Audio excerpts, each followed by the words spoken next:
Hi, it's me, Tim Dodd, the Everyday Astronaut. Good morning, and welcome to my live coverage of SpaceX launching the Iridium 7 constellation, or the Iridium 7 launch to help fulfill Iridium's constellation of their next generation satellites. This is the second to last launch we'll see of SpaceX delivering these satellites. They're delivering 10 satellites today, which is cool. They stuffed 10 of them inside the payload fairing.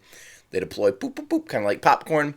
And then there's going to be, I believe, 10 more still, getting up to their total of 75 to complete the next generation of satellites, which is awesome. That's global coverage, internet coverage for, planes, ships, ground. It's a really cool constellation.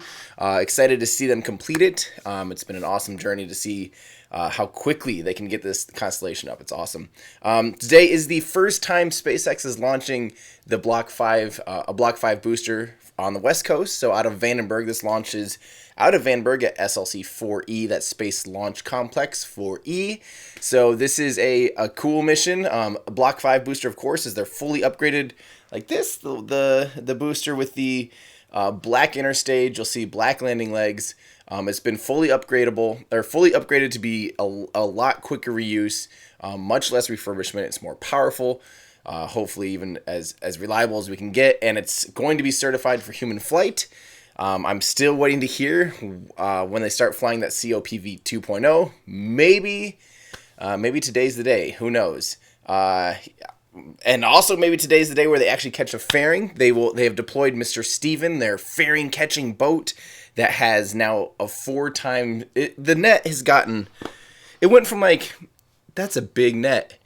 You guys have done a good job. That's very big. You put the biggest net I've ever seen on anything. They went from that to.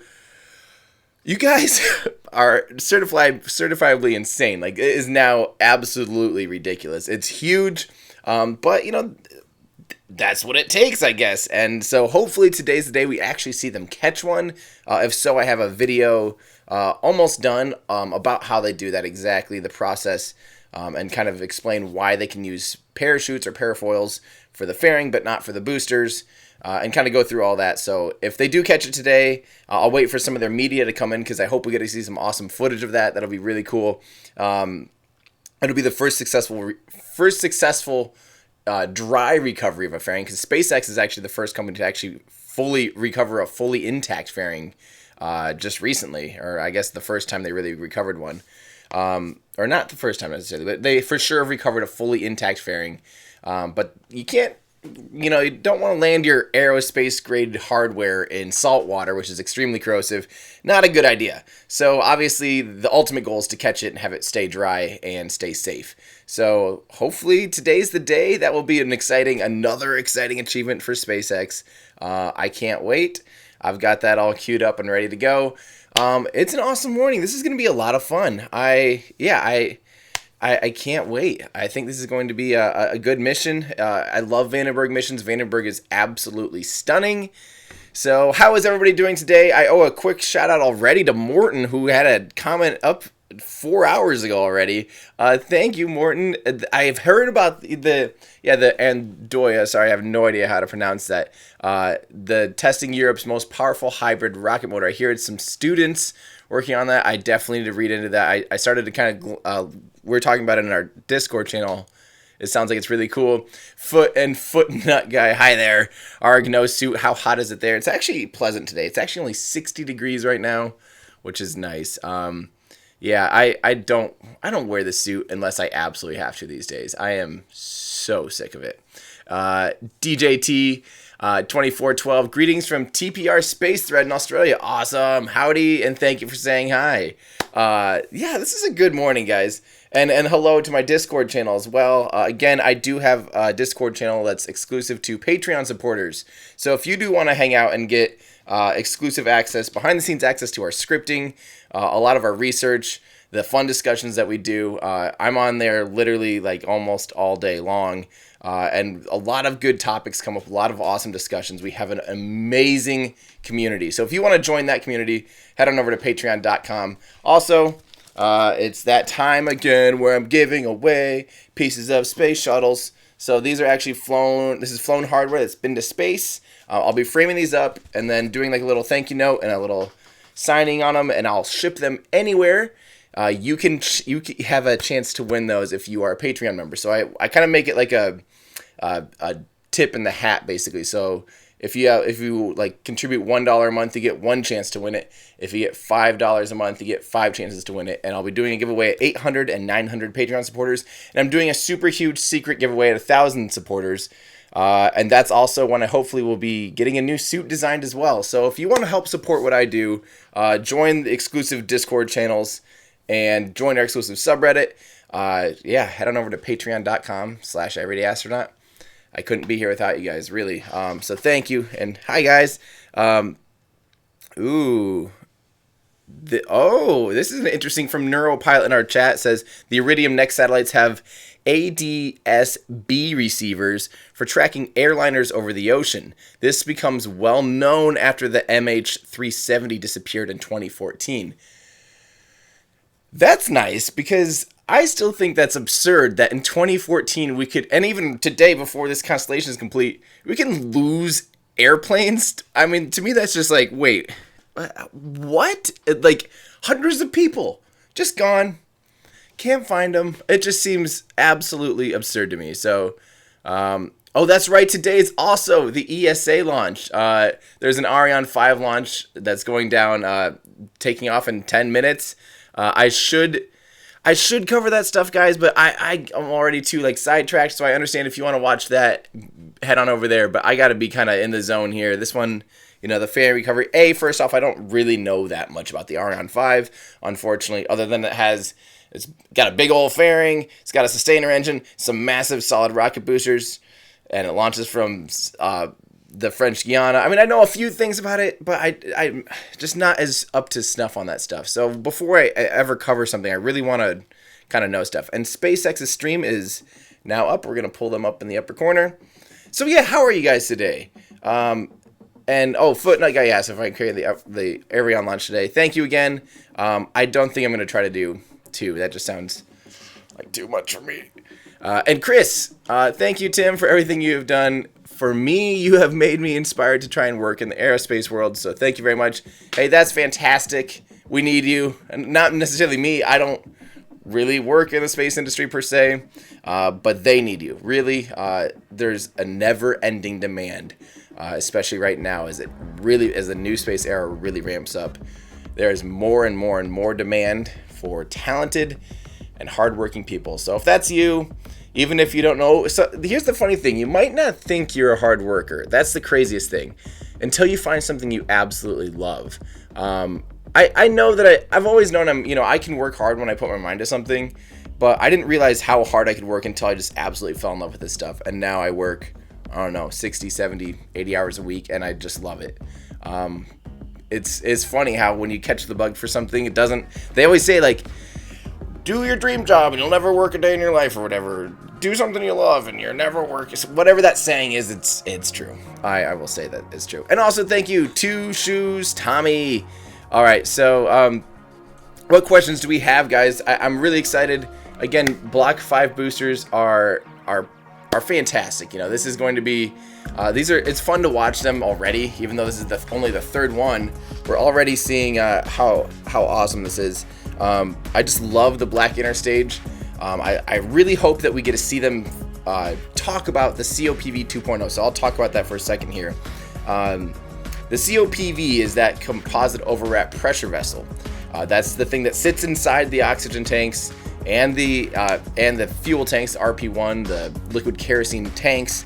And as fuel drains or oxygen drains, helium gets pumped back into that space, into that cavity. So you maintain constant pressure inside the tank.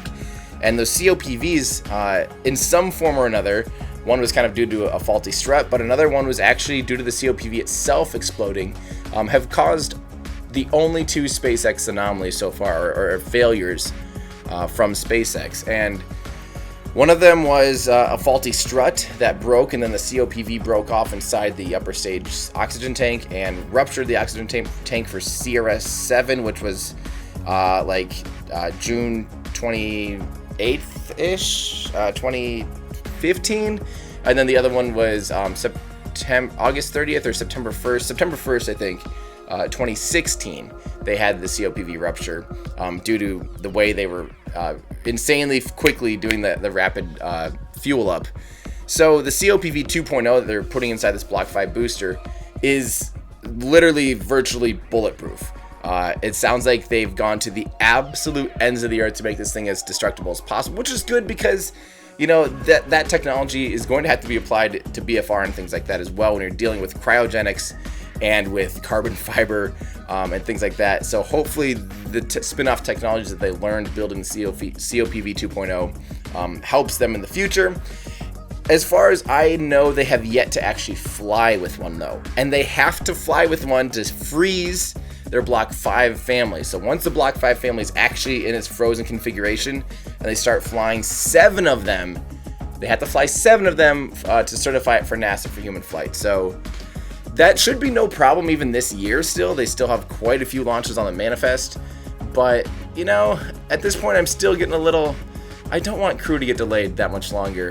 It's already getting delayed a little bit. I think with Boeing, they had a problem with their... So in case you don't know, there are 2 companies currently preparing to send Crew to the International Space Station as early as next year now.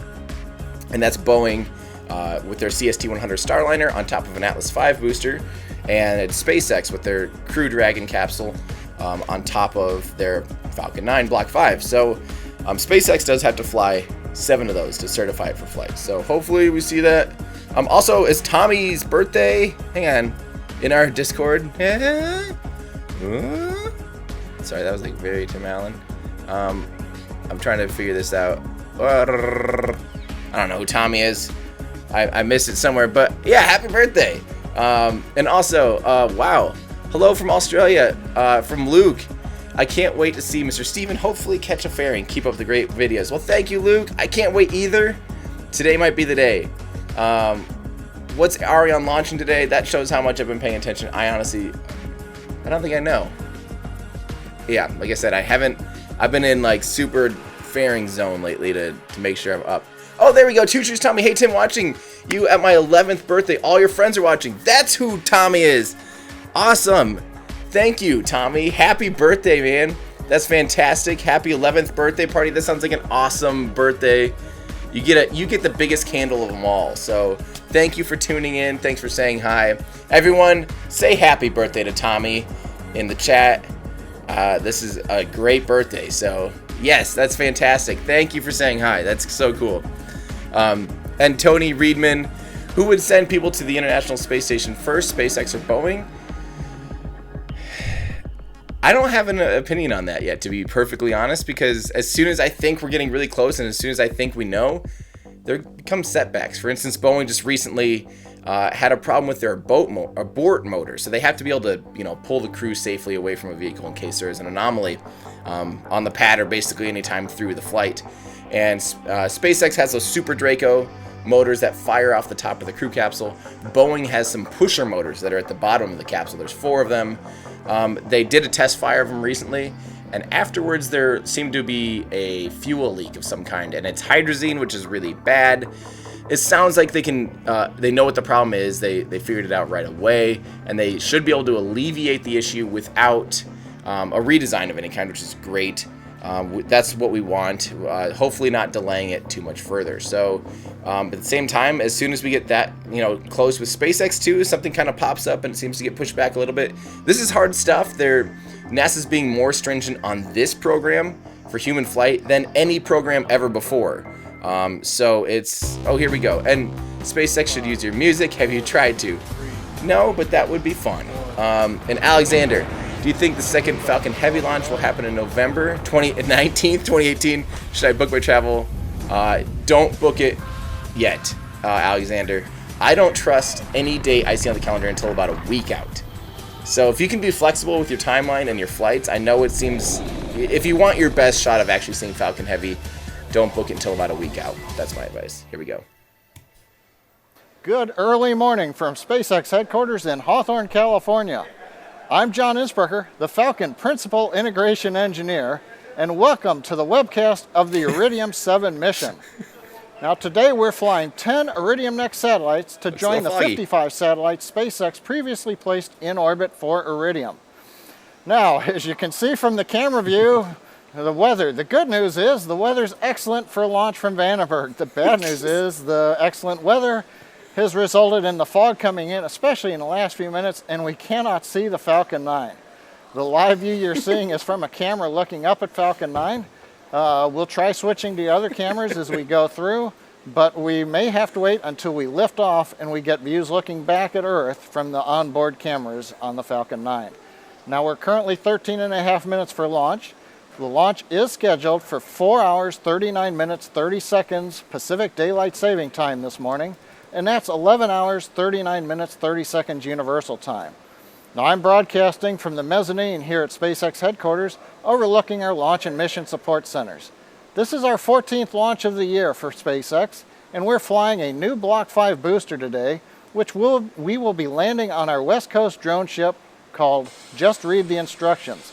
Now, one word of note about weather. While it's great for the Falcon 9 going up, the weather in the Pacific is bad. We have high wind shear right over the deck of the drone ship.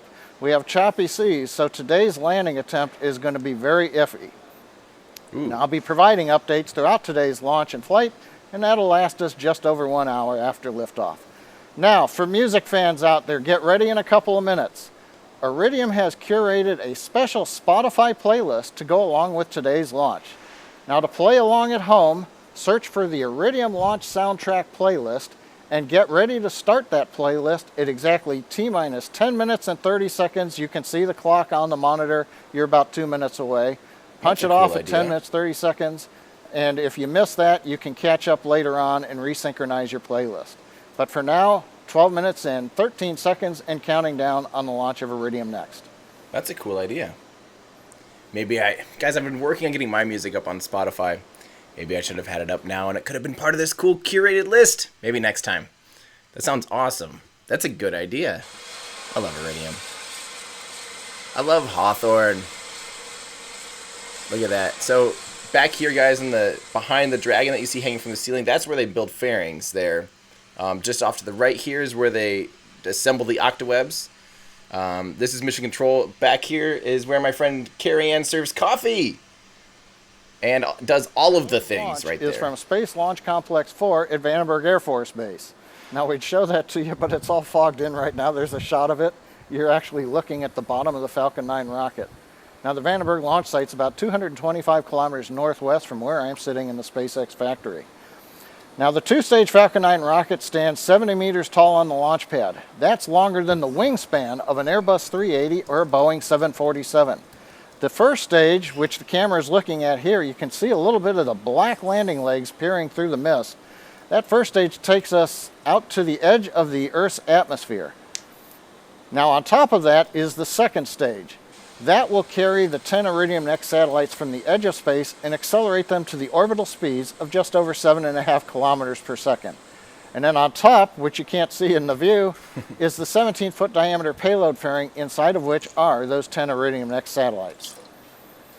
Now, for this mission, in addition to landing the first stage on our drone ship, or attempting in the case of today because of the weather, we're also attempting to recover a payload fairing before it splashes into the ocean. Our recovery ship, Mr. Steven, is upgraded with a 4 times larger net than the last attempt, and it left port on Monday evening. It's on station. No one has attempted to recover a fairing out of the air before. It's super difficult. And today, with the weather, not only for the drone ship, but where Mr. Steven is, again, high wind shear in the last 1,000 feet or so above the ocean, choppy seas, again, recovery of the fairing is going to be very difficult. But full recovery of a launch vehicle and reuse is the key vision that we've got at SpaceX. So we're trying to learn to do the fairing and then eventually the second stage someday. Next to the rocket, what you can't see would be the transporter erector. That has the plumbing and the electrical systems that support the vehicle. Now, unlike our East Coast launch site at Vandenberg, you'll hear the erector reclining about 23 degrees away from the rocket, starting at T-minus 4.5 minutes. Now, one reminder, we mentioned the Iridium 7 launch soundtrack playlist. That started at 10 minutes and 30 seconds. If you didn't get a chance to synchronize then, you can look ahead and just synchronize another selection when you see the time show up here on the webcast display. Sweet. So, did you hear that? They did mention again they're trying to someday catch a second stage. What can't they do? Now, as you may have been able to tell from the tone of my voice, the good news is the SpaceX team is working no issues on the Falcon 9. We started tanking at T-minus 35 minutes, loading propellant, both liquid oxygen and fuel, onto the Falcon 9. This is the faster timeline that we use on the Block 5 Falcon 9, and it's our standard for the fleet from now on. Now, the term Block 5 I've used a couple of times. That's a name that we have applied here at SpaceX for a collection of upgrades that we've made to the Falcon 9 that improve the reliability, the safety, and the performance of the launch vehicle. Now, currently, fuel is completely loaded on the second stage. We're still loading fuel on the first stage. That'll wrap up about 6 minutes before launch. Liquid oxygen loading is in progress on both the first and second stage. That'll wrap up in the last couple of minutes before liftoff. Our next major activity coming up in just over a minute is opening the pre-valves and beginning to chill in the 9 Merlin engine turbopumps in preparation for engine ignition in the last couple of seconds of the countdown. On the spacecraft side, the Iridium Next team has transferred their satellites to internal power at T-minus 15 minutes. They're working no issues. They're ready for launch. The range at Vandenberg is ready to support. Air and sea areas are clear, and they've been giving us weather balloon support throughout the morning. And as you can see from the weather, everything is good for an on-time launch. It's just that we're managing to hide the Falcon 9 from everybody's view this morning, but we should get a look once we get into space using our onboard cameras. So at T-minus 7 minutes, 26 seconds and counting, everything looking good for an on-time launch of Falcon 9. Sorry to those people that are out there hoping to see Now, their first Falcon today's 9. flight has a launch window that lasts 1 second, so any delay would cause a scrub. We do have a backup launch opportunity tomorrow if it was needed.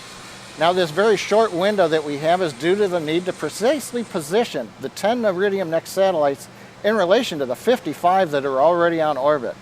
Now, the second stage will complete 2 burns this morning, putting everybody into the final orbit. From there, the 10 Iridium Next satellites will be deployed. That's going to happen about 56 minutes after liftoff. We'll release them one at a time every 100 seconds.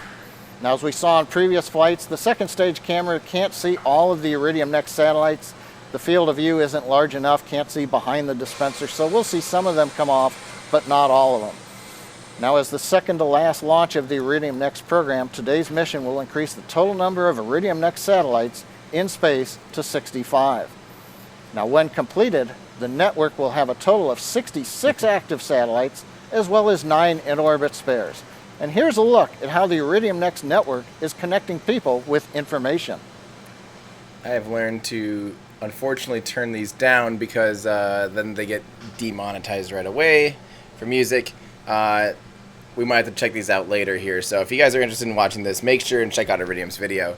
I'm obviously a big fan of Iridium, so I'll be sure and try to regurgitate this to you. But in the meantime, let's see, Ross, you did hear right. I will be working on a new suit.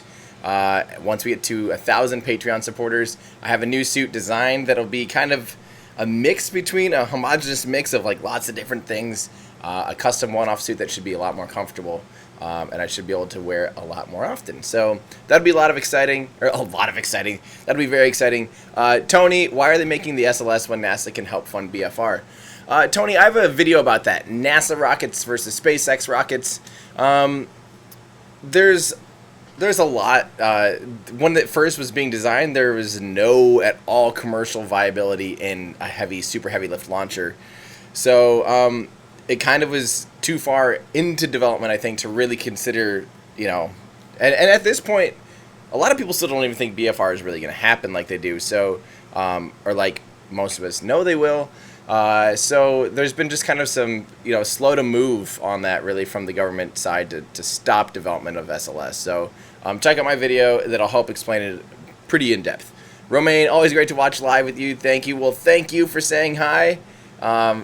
Thank you very much. And Janik, hi from Germany. Hello. Thanks for the tip. And Axorius, they have to hide the rocket to show the world is not flat. Exactly. No one will know now. Alexi, big fan of yours. Hey, want to build a base on Mars and be more productive? Check out the iOS app Marscraft in the App Store. I think you're going to love it. I will check that out. That sounds like a good time. Thank you, Alexi. Troy, thanks for doing these. You're welcome. I love these, of course. Would Falcon Heavy Block 5 count as 3 qualification flights? That's a good question, because the next Block 5, the next Falcon Heavy version will utilize Block 5 cores. I don't think that actually will count as qualification for Block 5 for human rating, because it is a different vehicle. It has additional hardware. I don't think it would count, but that's a great question, actually. And thanks for the stream. No problem. My pleasure. Huge Gene, thank you very much. David, you love this channel. Well, thank you. I love you, David. Broken life cycle. This Falcon is shy. She's hiding behind her cryogenic breath and a lot of fog. Trust me, I've only seen one launch at Vandenberg, and it gets insanely foggy. Better sense of the connectivity the Iridium Next network will provide. We're just over 3 minutes from launch. Everything continues to look good. The erector has reclined. You can't see it. We're still using our ground level cameras, but the fog has just got them covered over. It's that security blanket we see at Vandenberg. It's true. We've also heard the thrust vector control actuator motions on the upper stage look good.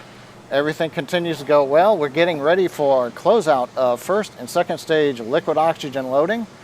You can see on the screen right now we are venting gaseous oxygen. We're getting that cold from the oxygen is causing the moisture in the air to condense. If you see a lot of white vapor around the rocket, that's the water vapor. That's normal during the countdown. 2.5 minutes to go. The Iridium team is go for launch. They're monitoring data. They're ready for liftoff. The range is go, and the weather, other than the fog, is good for liftoff, but as a reminder, the downrange weather is very iffy for both first stage and fairing recovery due to the strong wind shear just above the deck at 1,000 feet plus the choppy seas. No. There is a backup launch window if anybody calls hold. That will be tomorrow, about 5.5 minutes earlier than today. But now at 2 minutes, T-minus 1 minute, 56 seconds and counting, let's listen to the final countdown. All right, guys, this is it. This is the last 2 minutes. Ariane 5 was launching 4 Galileo satellites, that's right. And it sounds like it was a successful launch. Congratulations. Hopefully, I think it sounds like it was a successful launch. Congratulations to Ariane and the 4 Galileo satellites. Welcome to space. All right, so at this point, proper order to close out at T-minus 1 minute.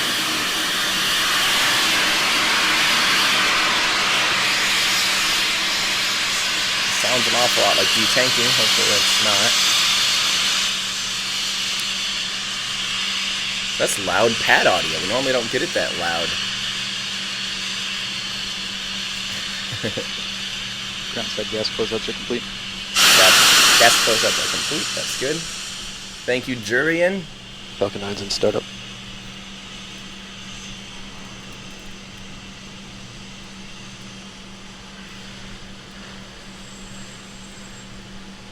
Stage 2, press for flight.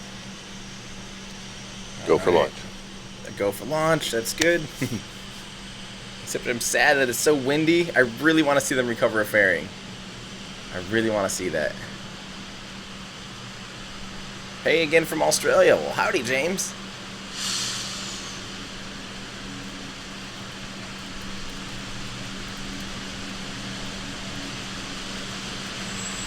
Stage 1, press for flight. T-minus 15 seconds. Falcon 9 is configured for flight. 10. Thanks, 9. Here we go. 7. 6. 5. 4. 3. 2. 1. Ignition. Lift off the Falcon 9. They went to the onboard camera right away. Good call. So we couldn't see anything otherwise. Go Falcon 9. All right. It's already out of most of the fog.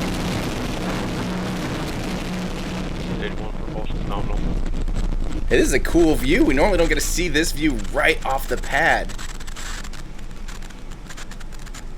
Go Falcon 9. Go Iridium. Well, thank you very much, T-O-R-E. You're welcome for the feed, commentary, and videos. You're welcome. Thank you. All right, let's see this. So it's already coming up on 1,000 kilometers an hour. Power and telemetry nominal. T plus 48 seconds after liftoff. Falcon 9 leaving Earth under 1.7 million pounds of thrust. We're throttling the 9 Merlin engines right now as we get ready for the period of a maximum dynamic pressure as the vehicle goes supersonic.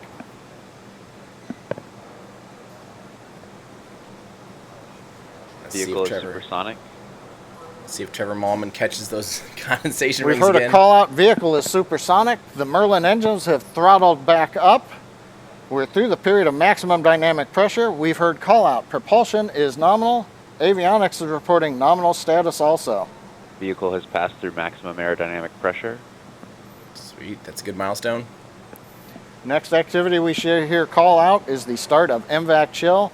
That's again preparing the turbo pump on the second stage. And we've heard the call that the chill looks good. Hawthorne acquisition of signal. Cool.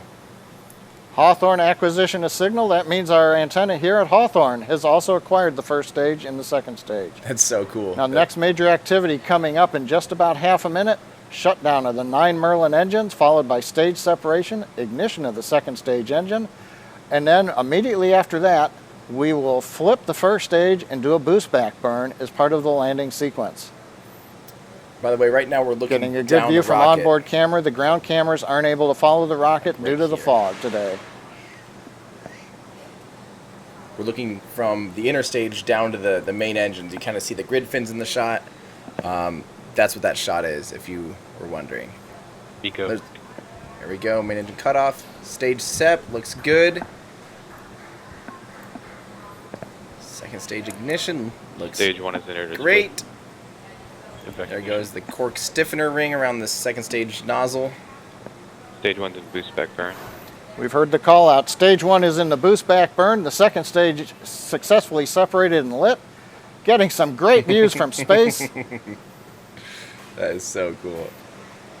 The sunlight was right. We'd be getting some great plume illumination, but it's a little early in the morning still here on the West Look Coast. at all the plasma buildup around the first stage from the second stage hitting it. Boost That back is burn continuing.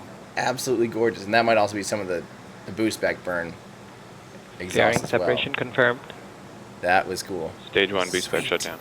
We've heard the call out boost back shutdown, and on the right hand side we've got fairing separation. The 10 Iridium Next satellites now exposed to the vacuum of space. Now the boost back burn that we just saw on the left screen, the first stage did a burn that had some velocity that canceled part of its downrange speed. It won't return all the way to Vandenberg, but it is headed to the drone ship that's about 235 kilometers downrange. Stage 2 is following a nominal trajectory. That call out stage 2 following a nominal trajectory, what we like to hear, second stage going right down between the predefined limits on the map that I'm looking at, showing that we're on target, we're on course. All right.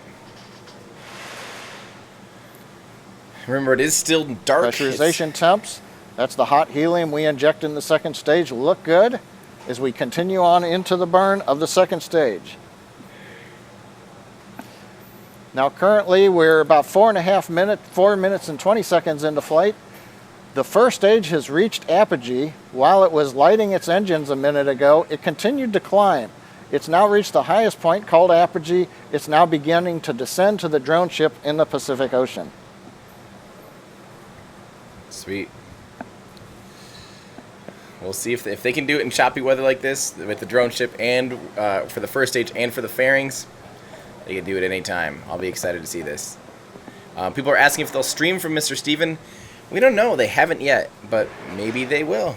But if it's not a good chance of catching it today, they probably Some nice would views opt from not to. space, especially compared to what the fog did to our cameras at ground level. Second stage continues to be nominal. The upper stage engine is at full power. Everything's looking good. Now coming up next in less than half a minute is the entry burn. That'll be like the boost back burn we had a couple minutes ago. We're going to use the same 3 restartable first stage engines. We light the center engine, and then a second later we light the 2 outboard engines. And that'll slow us down to prepare us to go subsonic and get ready for the burn that will land us, hopefully, on the drone ship. I love John Innsbrucker. He's so good at describing things.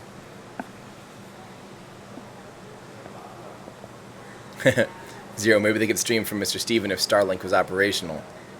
Maybe if Starlink was operational, maybe. But you still have to have a satellite uplink, and that's what gets messed up by all the plasma from the first stage. All right, look at that. The first stage falling. Stage 1's in entry burn. Heard the call out, entry burn. stage 1's in entry burn. You can see 2 of the titanium grid fins back illuminated by the burn from the 3 Merlin 1D engines. All right, let's see how Stage Falcon 1 9 entry burn shutdown. handles. Shutdown of the entry burn. Let's see how it handles high We're wind. at 6 minutes and 15 seconds. In about 30 seconds, we're going to have the landing burn. Now, as a reminder, Stage 1 the FPS weather has and the sea saved. conditions are fairly rough. They're the worst that we've ever had for trying to get a first stage back on the drone ship. So it's going to be a little bit iffy here this morning. Meanwhile, second stage continues to be on trajectory, performance looking good. Now when we light the engine, we'll be down to about 650 miles an hour, and then in 30 seconds, Stage 1's transonic. we will 1,000 miles an be hour. landing. 1,000 kilometers an hour. Okay, maybe we'll get a shot of the first stage again. Stage 1 landing burn startup. All right, this is the drone ship. That's looking down on the first stage that froze there. That uplink froze. That's normal. Don't panic yet. Waiting for the downlink from the drone ship or from the Falcon 9. Here it comes. Oh, it is choppy weather. Stage 1 landing leg deploy. I'd say it's beyond deployed. Oh, it's on the deck. It's on the deck. Is it gonna stay up right now? That's yes, yes, And Yes! landing burn shutdown. yes. It looks We've good. heard a Call call it. out, landing legs deployed, then we heard landing It's right there. shutdown. We don't have a very good picture, but It's we right think we have a first stage on the drone ship. Yeah, you do. Meanwhile, second stage continues to burn, coming up on 8 minutes into flight. We'll get second stage engine shutdown in about half a minute, following which we'll enter a 43-minute coast. Terminal guidance. We've heard the call out, stage 2's in terminal guidance. That means we are now doing the math. You know, for those who've Stage done 2 the high AFPS guidance has math, saved. they know how we're guiding ourselves into the final orbit, and then we'll shut down the engine. Ooh, we have a little lens obfuscation there.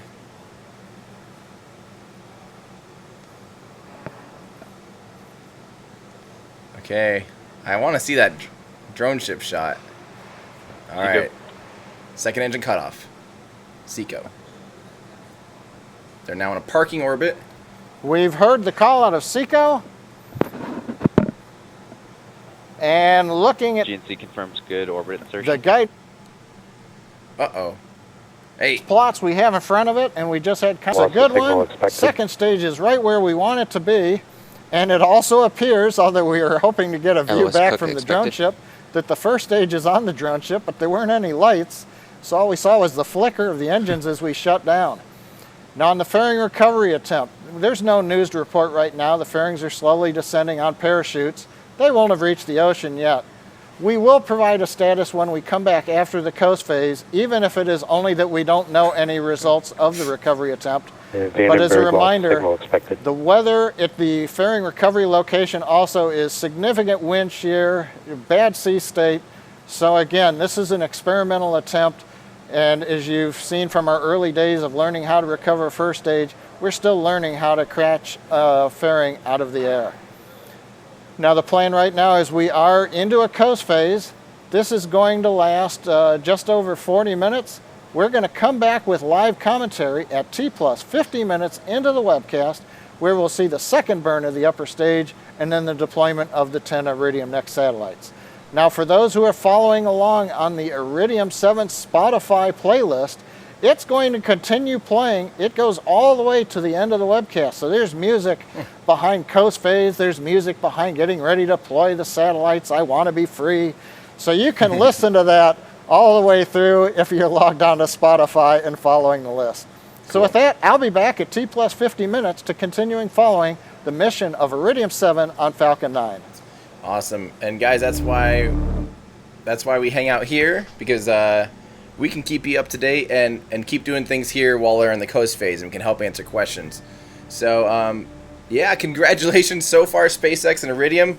It's looking like a great mission thus far. It's amazing that even though it was that choppy, it actually was able to land on the deck. That's amazing. That makes me feel a lot more confident about the idea. The Falcon 9 is pretty skinny and small and pretty susceptible to winds. The BFS should be a lot beefier and a lot more capable of handling all types of weather. So that's a very good sign. I'm going to go ahead and try to refresh this. We got downgraded to 480p, which feels like it's the 1930s. So all right. So both launches apparently, Sloppy in our Discord says both launches are in coast phase right now. So both that Ariane 5 launch and of course this launch as well. I need a real quick thank you, Tyler. Thank you, TORE. You're welcome. Eric and IRL. Thank you very much. And Sai, thank you guys for your generous tips. And hello. Now I did want to mention, someone asked, would they pause or, would they scrub a launch for space debris, basically.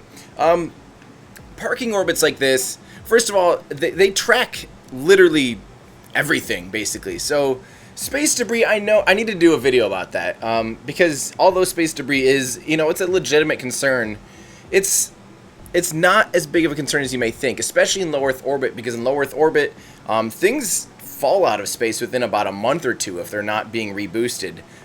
There needs to be station keeping, because there is, don't forget, the atmosphere doesn't just stop once you get to space. So 100 kilometers in altitude, 62 miles, that's the Kármán line, that's the predetermined altitude of space, or the kind of the general consensus that that's where space begins. But really space, it just kind of slowly, you lose more and more and more atmosphere. But there's still trace amounts of atmosphere, even, hundreds of kilometers in altitude, and thousands of kilometers in altitude. You'll still find small, every now and then occasional, but it's obviously a lot denser the closer you are to the surface of the Earth. So even at, say, where the altitude 400 kilometers, 250-ish miles, where the International Space Station is, it still needs to reboost every couple months in order to maintain its orbit, because otherwise it does slowly experience this drag, which slows it back down and would force it to re-enter. So things in low Earth orbit are generally not that susceptible to space junk like you might think. In that sense, there obviously is concern. Something that people are doing, SpaceX included, is they aren't using pyrotechnics on things like the fairing deploy, especially the big fairing deploy. Things aren't going orbital speeds yet, so it doesn't matter as much. And stage separation, nothing's going orbital speeds yet, so most of the debris would just fall in its ballistic trajectory if they're using pyrotechnics. But the big one is when they start deploying payloads. SpaceX uses just springs and kind of a releaser clamp, and it gently pushes the satellite away. There's no explosive anything. There's no debris, so therefore they don't leave anything up there in low Earth orbit or geostationary transfer orbit or anything like that. So there is no debris. That's definitely something that can help mitigate future concerns about debris. So I'll do a video more about that someday, so stay tuned, because that is a question we get asked quite often. And we had, wow, geez, thank you guys. Speakeasy 610, Tim, I'm in absolute tears. You got to see Max Q and stage separation all from your backyard. Your first rocket launch, that is awesome, Speakeasy. Wow, your first rocket launch, and you can see it from your backyard. I'm sorry that you missed out previously. I'm so glad you're able to see that. Congratulations. I hope this gets you hooked, and I hope you tune in and see all of them live. If I lived anywhere near it, I would step out for every single launch. I'm very jealous of my friends that can do that. And Caver Eric, thank you for your tip. And same with Tobias, thank you guys very much. And Dragur Mount, hi from Norway. Well, hi from Iowa. Logan Dillinger, it's not much, but keep up the great work. Hey, thank you. That sincerely means a lot. Michael Berg, thanks, dude. Great watching launch and lunch break. Looks like from Norway. So thank you for tuning in during your lunch break. That is awesome. Cami Glasgow in our Discord channel is showing off the streaming there. That is a good setup. That looks nice and fun. I forget, Cami, are you in Australia or New Zealand? You guys are probably full-blown, like, almost evening now already. Oh, that's so awesome. And Renown Gaming, no launch related, but have you heard anything more about the dust storm Opportunity is battling? Do you think it'll be able to continue to survive?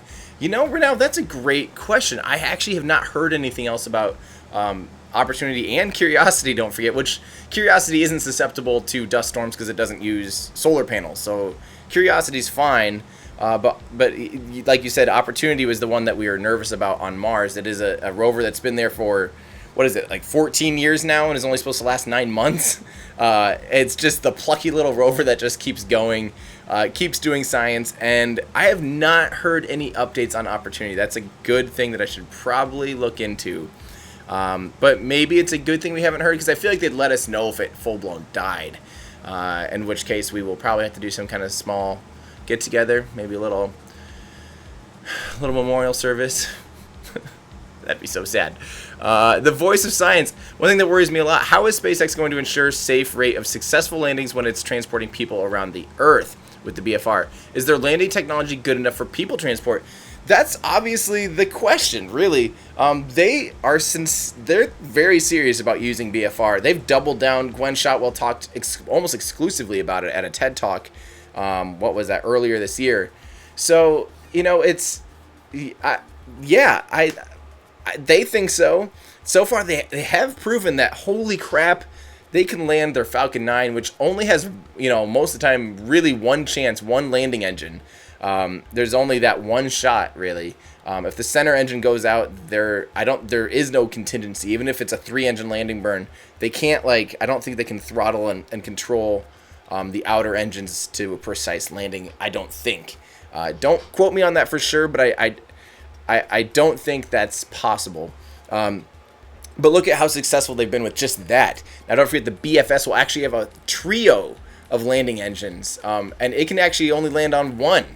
So that's looking, you know, they're taking a lot of precaution and a lot of steps into actually making it super reliable. You know, yes, it's scary, the idea of humans having to land, you know, on rocket engines, but don't forget, that's how we're going to have to land on Mars. So yes, it's scary, but you can't rely on parachutes on Mars. And if you're 60 million miles away from home or whatever, about to re-enter and land on Mars, you want to make sure your system's good enough and very redundant and very reliable. And I think SpaceX is kind of getting that figured out with their Falcon 9. So I have no doubt their BFS and BFR will be at least as reliable and capable. So yeah, that's a great question. That is a fantastic question. We'll have yet to see. Martin, love your channel. Greetings from Germany. Thank you very much. Hello, Germany. Chris Harris, I hope you get to Hilili for waking me to... Oh, I see what you did there. I am sorry for waking you up, kind of, but not really, because, come on, space. And Mirza, your son is 3. He wants to know why a sonic boom happens. Well, hello, and you want to know why a sonic boom happens. Well, if a vehicle is going super crazy fast, at some point, it's actually going faster or as fast as the speed of sound, and at that point, sound actually gets kind of stuck in this, cone, and it all compresses together, and all the sound waves from that moment get stuck in one spot, kind of relative to the vehicle. I hope I'm explaining this right. And so what happens is, as it passes by, you'll actually get this spot where a ton of sound is compressed into one small segment, and boom, all of a sudden that section hits you, but it only hits you for the second, really, as it goes by. And so it's all the sound of the rocket or the vehicle, basically all compressed together. It's a big shock wave. It's a compressed set of air, basically, that just comes by you and boom, all at once. So it's about the best I can describe that. I don't really know the perfect definition of it, but I hope that helped you. And Rosie's Slick, love your channel. Do you know how the drone ship knows where to be to catch the first stage? It just holds a GPS coordinate. So they predetermine, they know the ballistic trajectory. These rockets have to be crazy, their ascent isn't just kind of get it up there in space.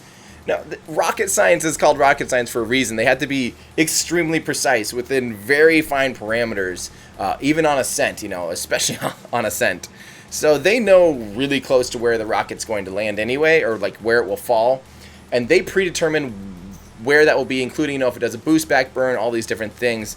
And they place the drone ship in an exact place, and then the drone ship just has to hold that position. So it has these 4 big giant motors that can hold that position. It doesn't really do much to sustain the deck vertically, but if you think about that, that's not a lot of velocity compared to the 20 kilometers an hour or whatever the rocket's actually coming down on the deck. So it doesn't really matter. It just needs to hold its position on X and Y axis, longitude, latitude on the Earth, basically. And then the booster just has to land there too. So as long as the 2 things are where they say they're going to be, ta-da, you get it. And Jack, and thanks for your tip, by the way. Jack, do I follow Copenhagen Suborbital? Yes, absolutely. I sure do know. I visited Copenhagen Suborbital in 2015. Went in, hung out with the guys. It was amazing. If you don't know about Copenhagen Suborbitals, consider donating to those people, because they are, I would say, quantifiably insane in the best possible way. They are actually working.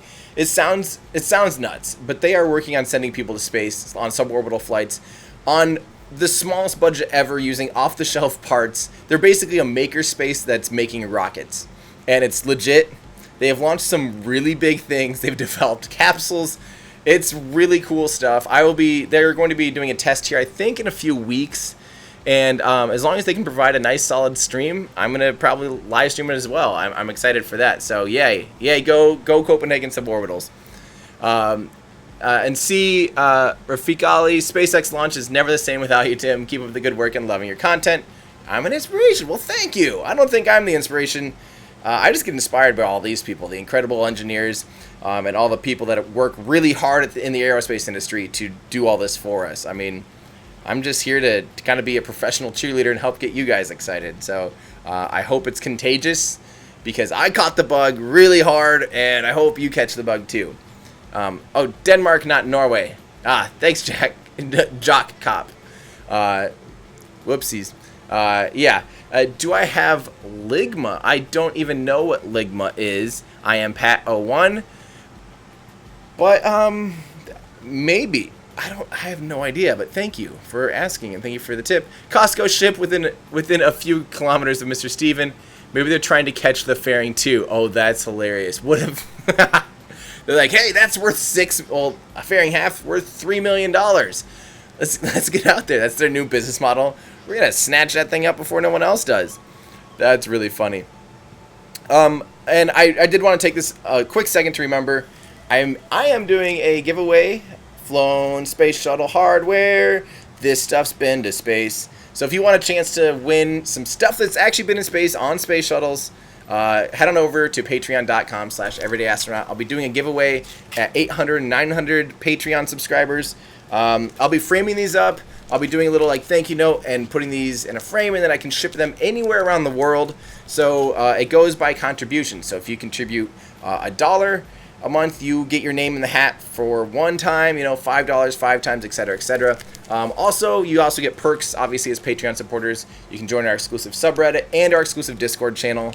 Like I said, I'm in the Discord channel all the time, so if you want to hang out, ask questions, join our amazing community. Our community is absolutely fantastic.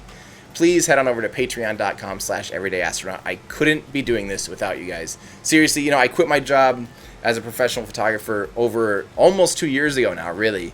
And it's been a really exciting career already. You guys have been so encouraging, and I owe it all to my Patreon supporters. So thank you so much. And I also owe it to your generous tips as well in here, too, on YouTube.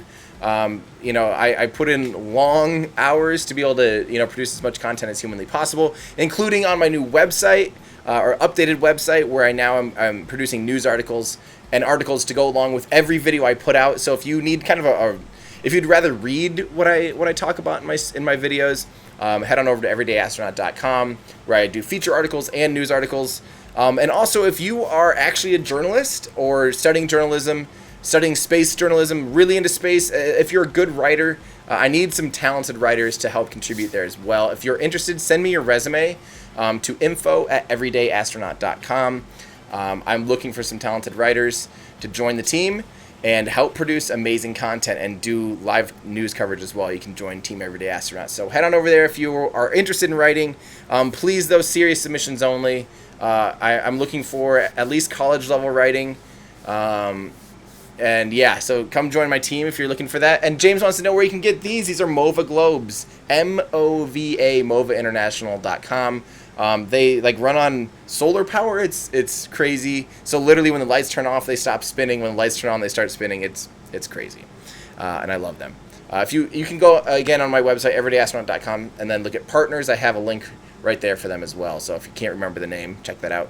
How do they secure the first stage on the drone ship? Manual welding seems dangerous. Automated? No.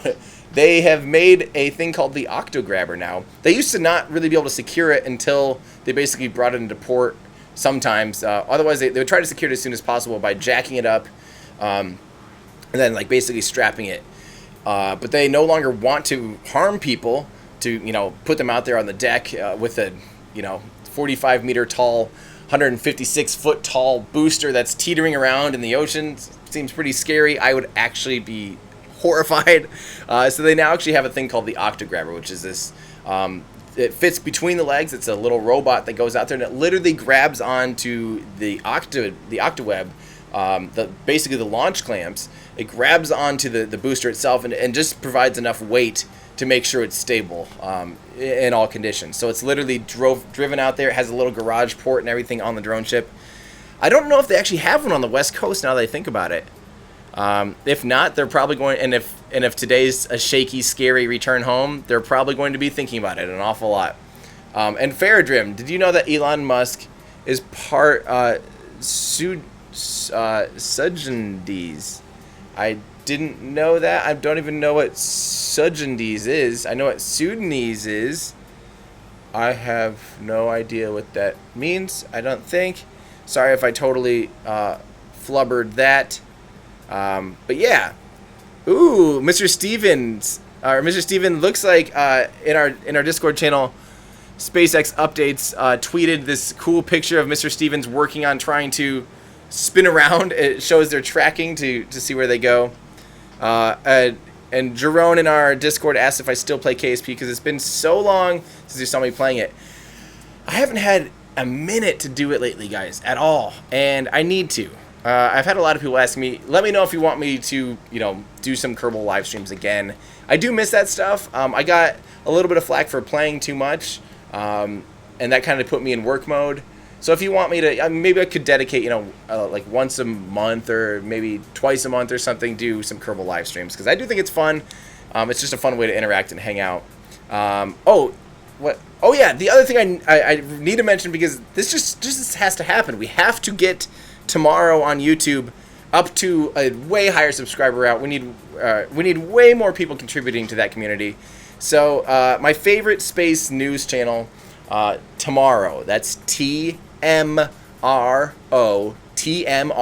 on YouTube. If you aren't subscribed to them, do it right now. Get on your phones, get on your computer, open a new tab, youtube.com/tomorrow. You might see a thing popping up in my chat every now and then reminding you to subscribe to them. They produce an amazing show every Saturday. It's live streamed. Your questions can even pop up in the show. It's produced so insanely well. Those are some of my really good friends that have started that show, that work for that show. So make sure that happens. If you're not doing that right now, boo. Boo you, boo you. There we go. Yeah. So people want to know, yes, tomorrow. Okay, a lot of people saying KSP in the chat. All right, I will do some more KSP. Someone in chat also asks, what's my job? This. I do full-time science communication, spaceflight advocacy, basically helping people digest what's going on in the aerospace industry, whether it be live streams like this, but mostly what I am known for are kind of my in-depth videos that I do taking on one topic. And I have a list still 75 miles long of video ideas that I have to do. They take a long time to produce. They take a long time to script and research. So you just have to have some patience, but that's kind of the bread and butter, are these like in-depth videos.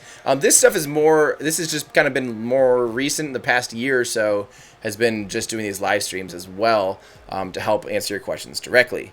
So yeah, fairings, we're going to learn about the fairings. They said when they come back at T plus 50 minutes, so I'll have to wait until about then to see if they were successful. And yeah, lots of people in Discord saying KSP. Okay, we will. I'll get back to playing some Kerbal Space Program. I maybe I'll do it Friday. How about that? If it's if Friday morning, you guys tell me what to do. Maybe I'll put a comment up. So look for in the community tab. I will post. What do you want me to do in Kerbal Space Program? Let's find a fun challenge. I need to maybe look at the old Kerbal Reddit and see if they're still doing a weekly challenge. Maybe we'll play that. I like those. I like challenges like that. Yeah. So people are saying now KSP.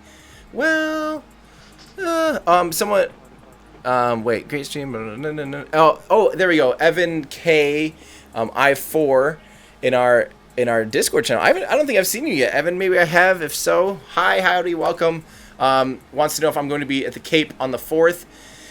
It's actually not looking like it right now. The Parker Solar Probe got moved to the 11th. That's the launch I was planning to attend. I currently have no plans to be out there now. Yeah, I think the next launch I'll be down at the Cape for will probably be DM1, the demo mission of the Crew Dragon capsule on top of a Block 5 booster. That'll probably be the next one I'm at. If so, I'll do a meetup. So if you're down in the Florida area, come say hi. It might be Patreon exclusive meetup. That way we keep the numbers reasonable. So again, that's another perk of being a Patreon member.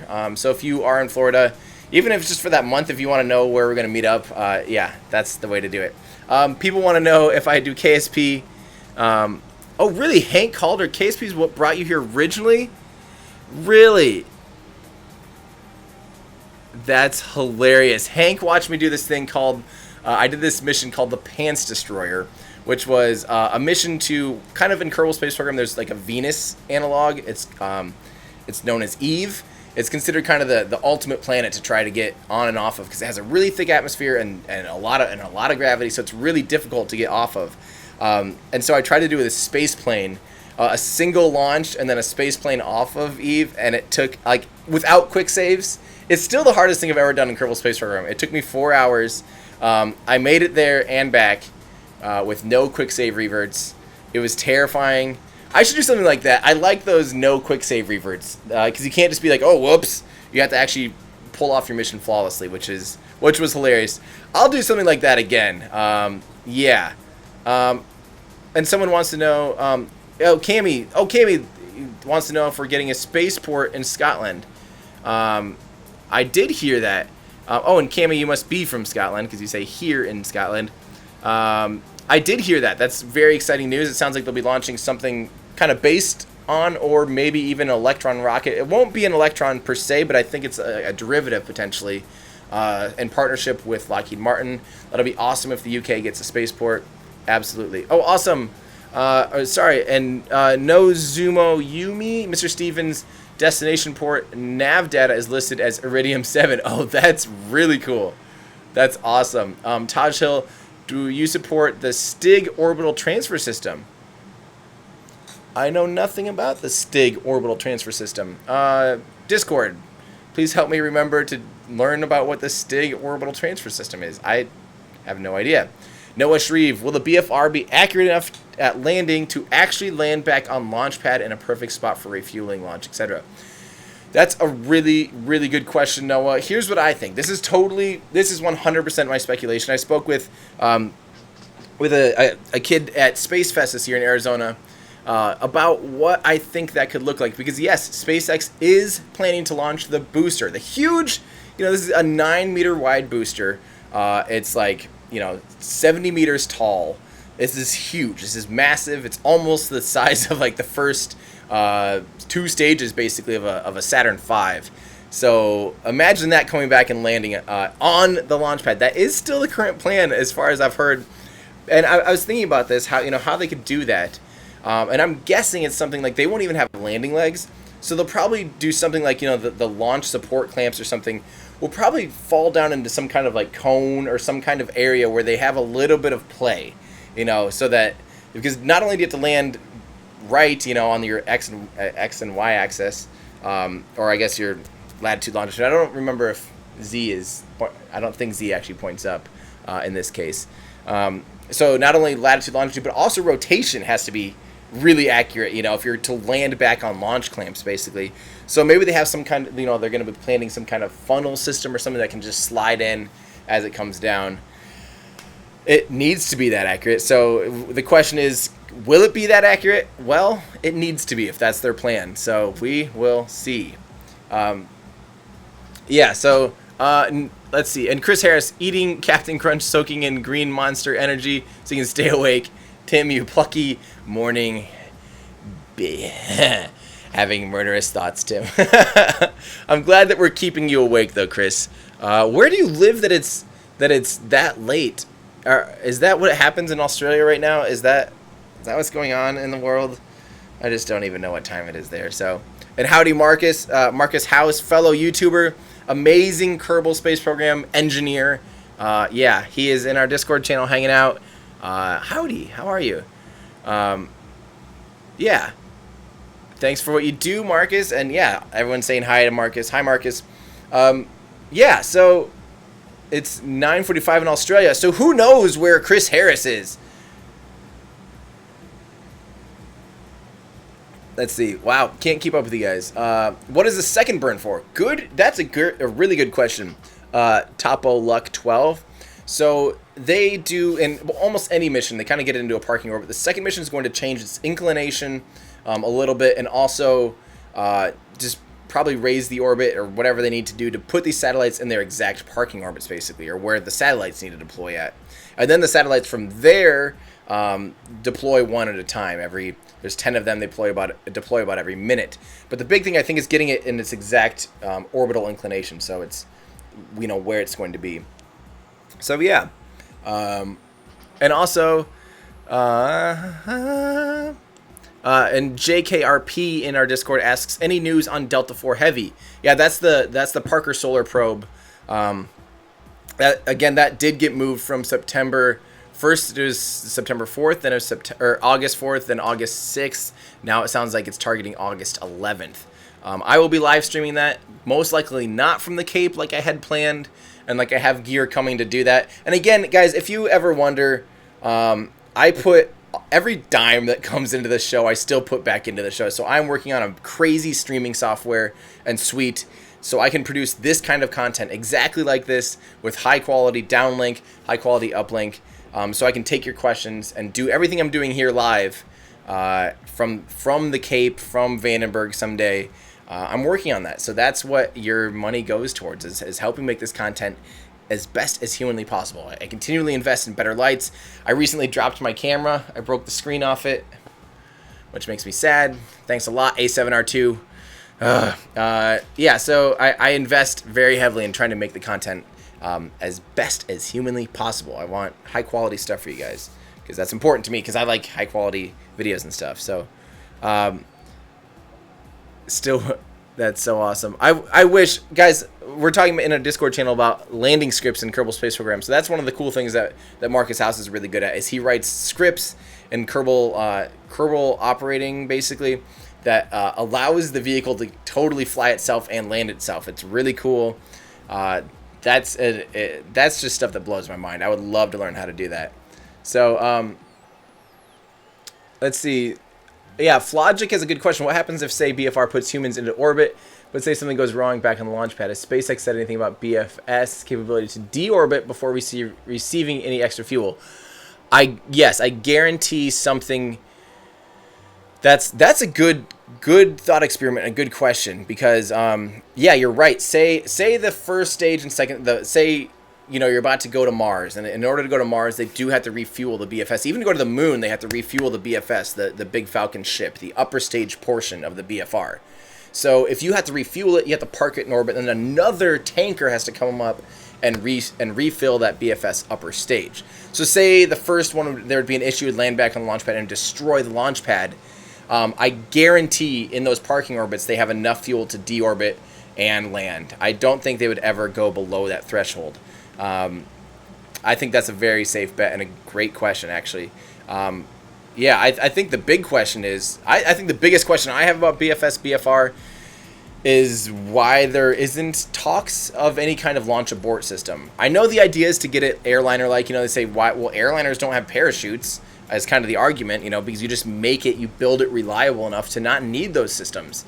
That's the argument, but it is still space flight. Sure. I mean, that makes sense. Think about how terrifying airplanes were at first.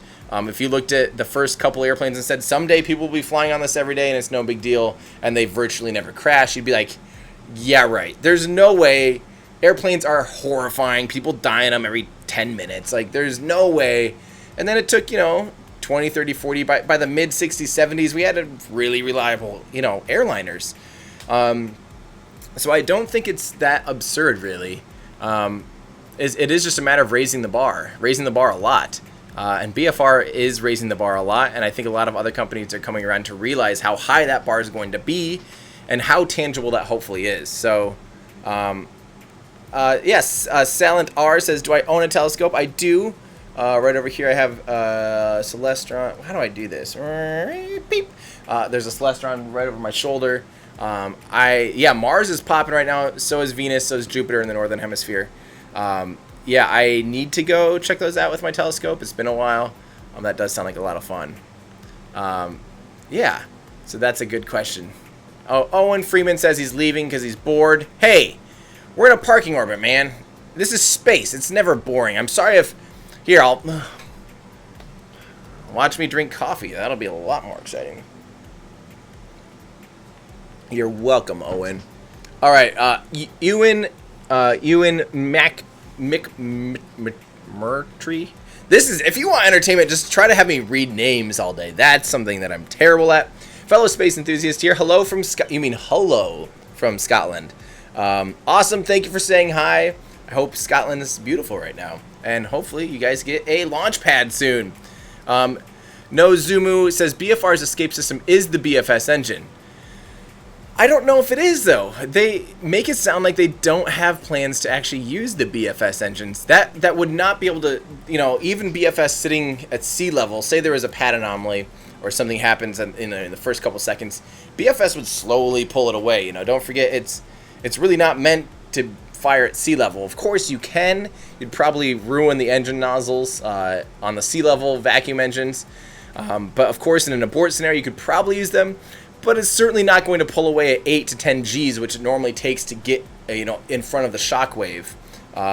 So I just don't know if that's a valid way to escape for a launch abort scenario.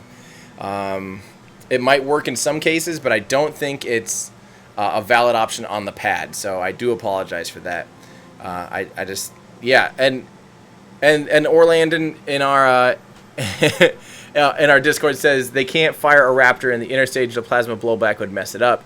Tom says, does it have 2 sea level engines? No, it actually has 3 sea level engines, which might help obviously in that case. Of course, they could fire a Raptor into the interstage if it's a matter of life. If the first stage is blowing up anyway, if they have those cords. So most of the time when a rocket has a launch abort system, there's actually 3 different cords run down the fuselage of the vehicle, and when it takes off, then, or if 2 of those 3 cords break, if they actually have a break, they will terminate the launch abort system and the self-destruct sequence. And so say, those cords get broken, I don't see why they wouldn't fire up the engines anyway, potentially. We're talking total hypotheticals here, so I just don't know. I personally I don't want them to go down the space shuttle route where they're like, nope, it'll just be safe enough that, we can put humans on board and not need an escape system or any kind of contingency. And the space shuttle would have been a reliable enough solution, I think, had it not been dangling off the side of a cryogenic booster, cryogenic fuel tank that has ice sheets falling off it and foam falling off it. And if it didn't have solid rocket boosters, because solids, granted, the failure of the solids was a little more unique. Solids are actually a really reliable thing to do, but you just can't turn them off. So it just still makes me nervous that the space shuttle flew in that configuration. I hope BFS and BFR doesn't fall into that same category. So, and maybe who knows? Maybe they'll make it so the crew cabin actually does have its own launch abort system, like a super Draco or something, in just the crew cabin portion of the BFS. But I have no idea. We'll see. Have I heard of And thank you, by the way, for the tip. I am Slask. Have you heard about Norway's plan to get a launch site for small satellites, the Andøya spaceport? People have mentioned that a couple times now. I'll read up on it. And it sounds like there's also I think there's also an Andøya. I'm probably totally mispronouncing that. Sorry. An Andøya hybrid rocket engine test happening soon by some students or something. Sounds awesome. Good luck with that. DARE launches today at 19 GMT. Follow its stream. I don't know anything about DARE. Guys, what is going on? There's so much new space activity, I can't even keep up. Influx. Looking forward to Blood Moon with Mars Underneath this Friday in London, 8:49. Gonna be insane. Maybe I should just fly out there, but that sounds amazing. A Blood Moon with Mars Underneath. That sounds awesome. I'm actually very, very jealous. Let's see. Remember, Neuropilot reminds us in the Discord channel about the Little Joe / Apollo abort test. So when they were testing the Apollo capsule that, of course, took humans to the moon, a 3-person command module, that obviously has that launch abort tower on top of the capsule. And what's cool is they were testing it for the very first time ever to make sure that the launch escape system would actually pull the capsule free. They put on this little rocket, a little sounding rocket called the Little Joe, which is basically a bunch of solid rocket boosters. And by the way, I have an older launch live stream a Kerbal live stream. I used this thing called Today in Spaceflight History with my friend Jacob. We still would love to do that someday. He is the busiest human being right now, opening a ninja gym in our town with my brother-in-law, actually. And then I've just been too busy too, but I think we both really would like to get back to that someday. But go back and look. We did the Little Joe thing one time. It was pretty funny. But what happened with Little Joe, they were doing the launch abort test with this little rocket, and the sensors were basically backwards. So as it started to roll one way, or maybe, I don't remember if it was sensors actually that were backwards. But anyway, what happened was, on ascent, it actually ended up disintegrating. It started spinning really fast, so fast that the tanks, and it actually disintegrated. It had too much centrifugal force, and the rocket blew up, or like pulled itself apart on accident. But it happened at a good time anyway, and it was a perfect actual test, a real life legitimate test of the launch abort system.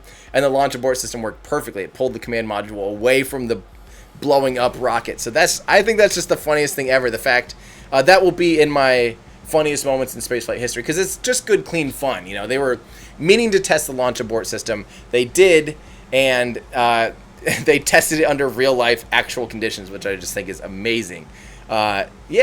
So Roman also says, I bet you love Radiohead, and then lol.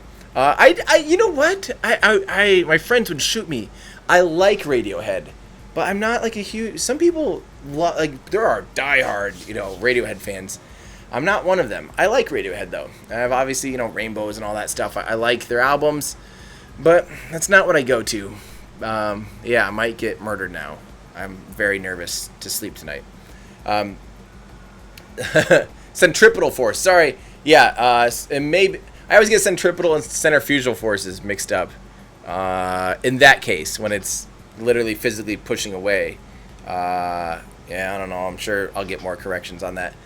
Did they catch the fangs? We're gonna find out here, Thomas. That's coming up when they come back from the break in about a minute. So hopefully in 1 minute we find out if they did. If they didn't, it's gonna be I'll have a video in the pipeline ready to go. Oh, look at that. The trajectory just wonked out for a second. If they didn't, I'm going to have a video sitting in my archives for a while until they actually do catch one. Whew, so I can't wait. Centripetal is center seeking, so I must have meant... Wait.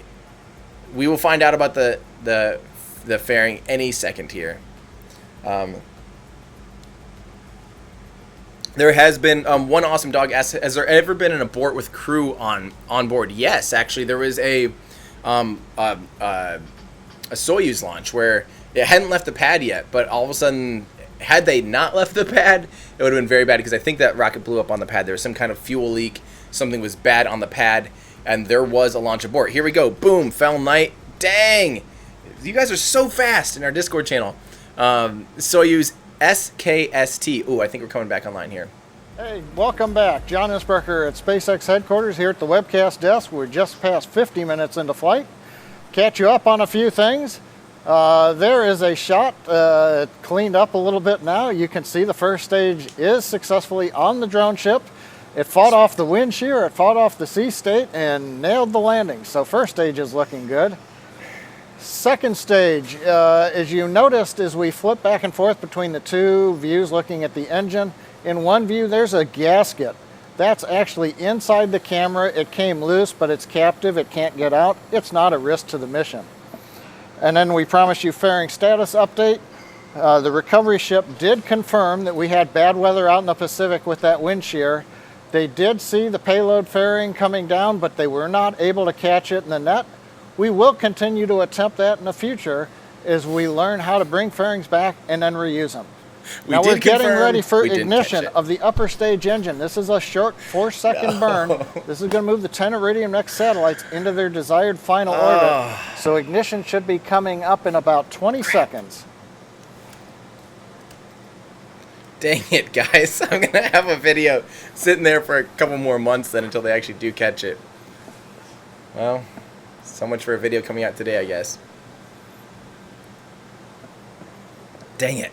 I promise I'm doing work over here, guys. Alright, so there's that gasket. Don't worry about that gasket. It's in the camera housing. This is second stage reignition. And back ignition. Looks good.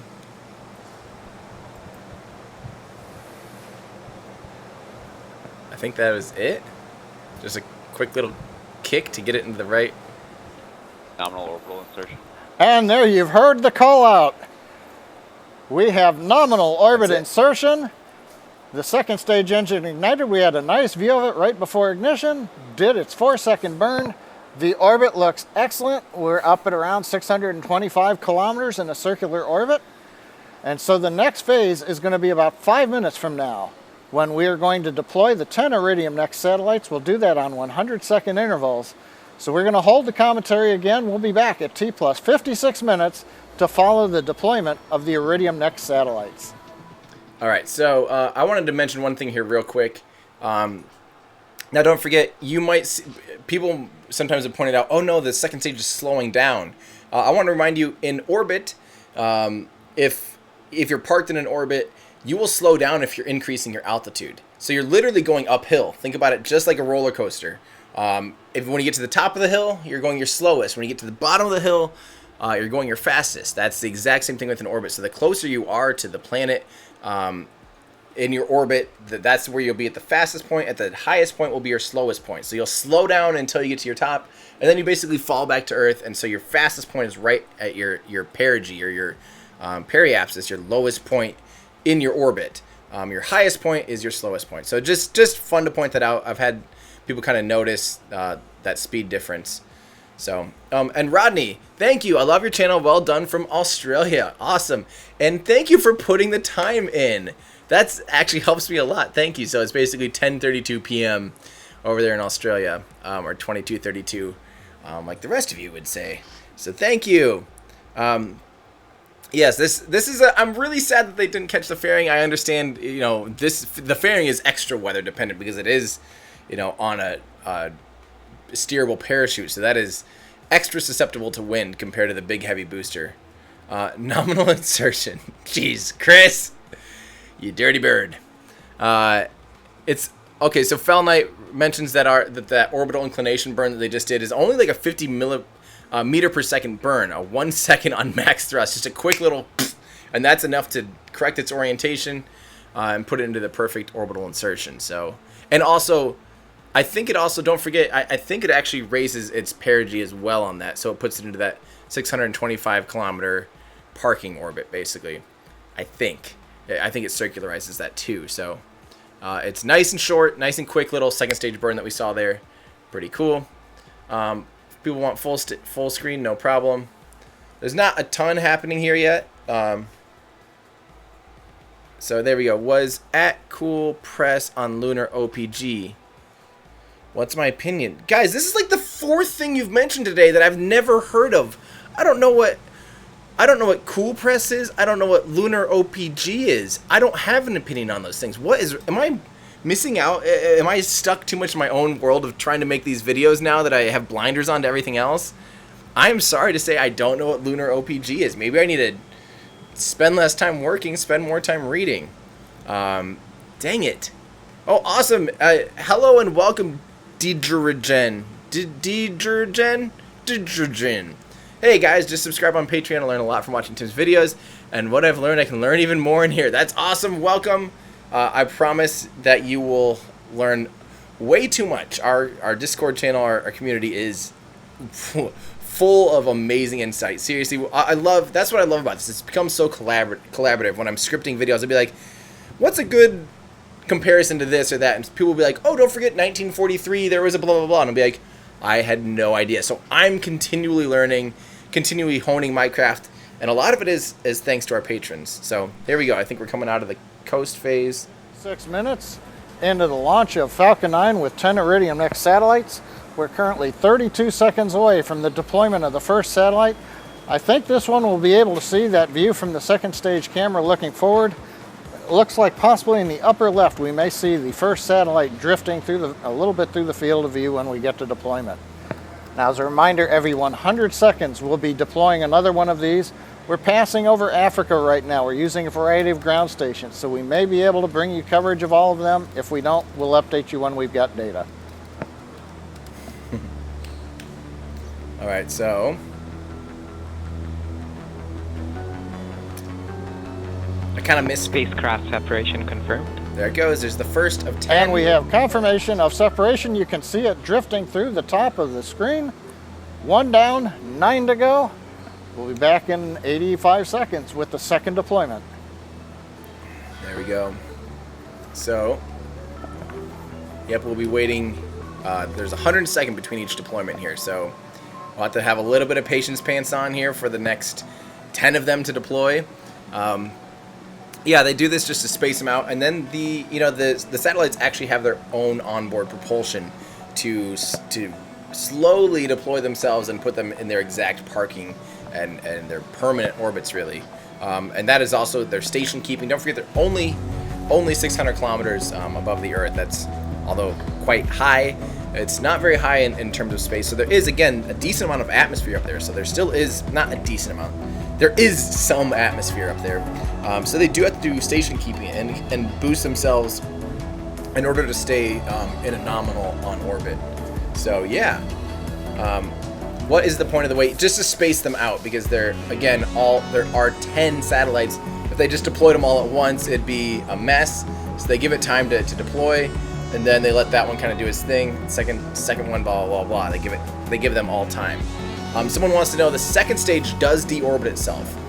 Coming up on the second satellite deployment in just under 10 seconds. Loss of Great signal view HPK of the expected. satellites with the Earth in the background. Data coming down through the Malindi ground station in Africa.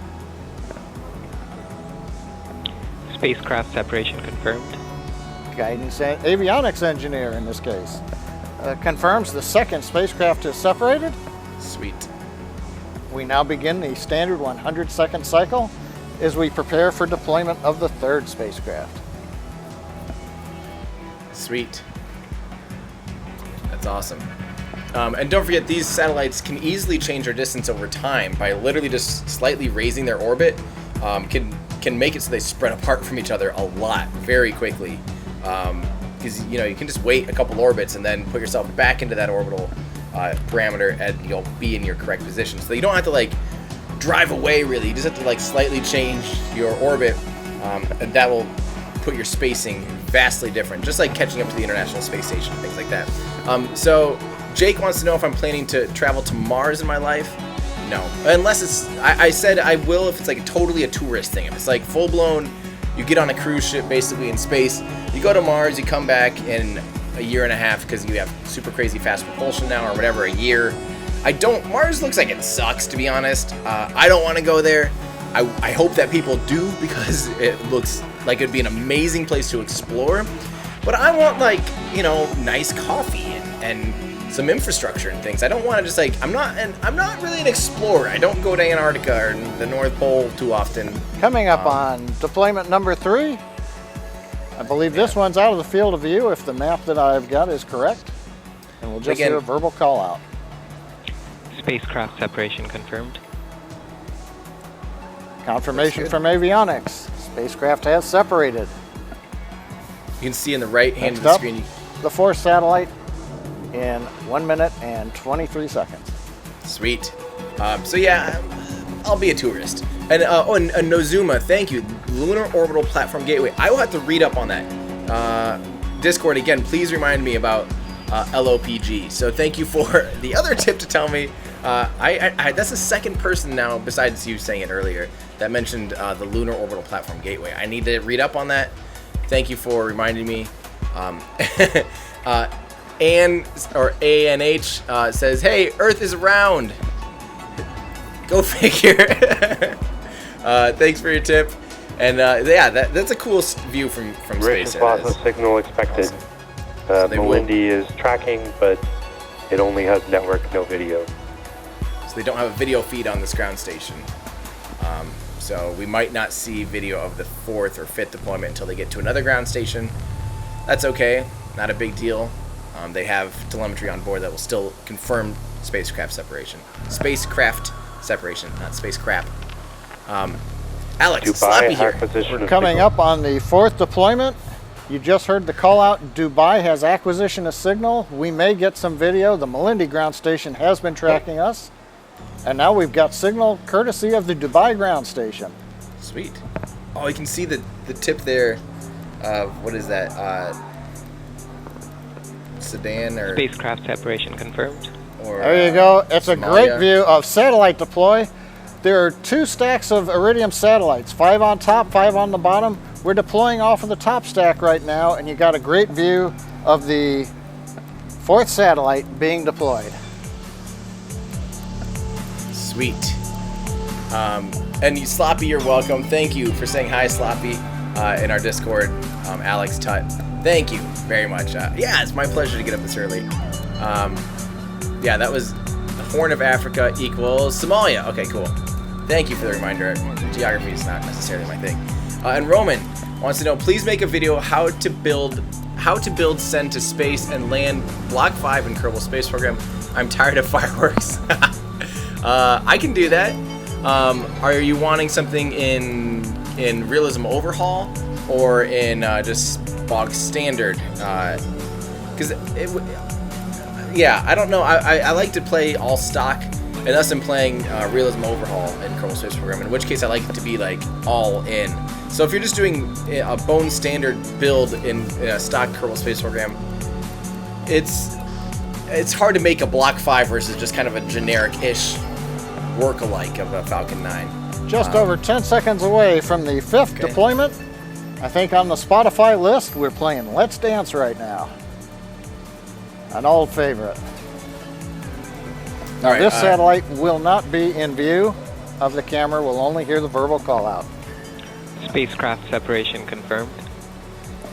Bye, Somalia. Confirmation.